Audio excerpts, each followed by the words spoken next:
ইরানে আবারও হামলা চালিয়েছে যুক্তরাষ্ট্র।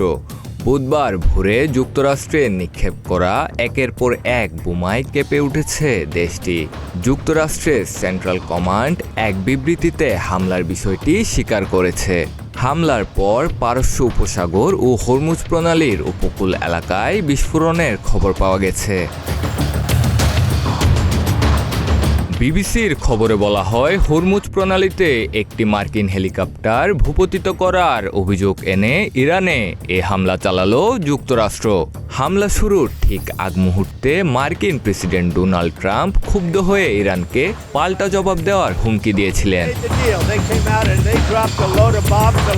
যুক্তরাষ্ট্রের সেন্ট্রাল কমান্ড এক বিবৃতিতে বলেছে, ইরানে হামলা চালানো শুরু করেছে যুক্তরাষ্ট্রের বাহিনী।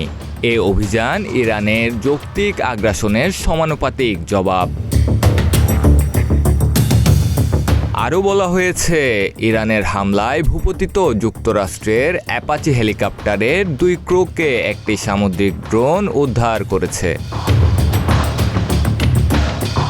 হামলার আগে ট্রাম্প বলেছিলেন, হরমুজ প্রণালীতে একটি অত্যাধুনিক অ্যাপাচি হেলিকপ্টার ভূপতিত করা হয়েছে। এটি ইরানি করেছে। হেলিকপ্টারটিতে পাইলট ছিলেন 2 জন। তারা নিরাপদ ও অক্ষত আছেন। এ হামলার জবাবে যুক্তরাষ্ট্রকে প্রয়োজনীয় পদক্ষেপ গ্রহণ করা হবে। সামি আল সাদ আউন, প্রতিদিনের বাংলাদেশ।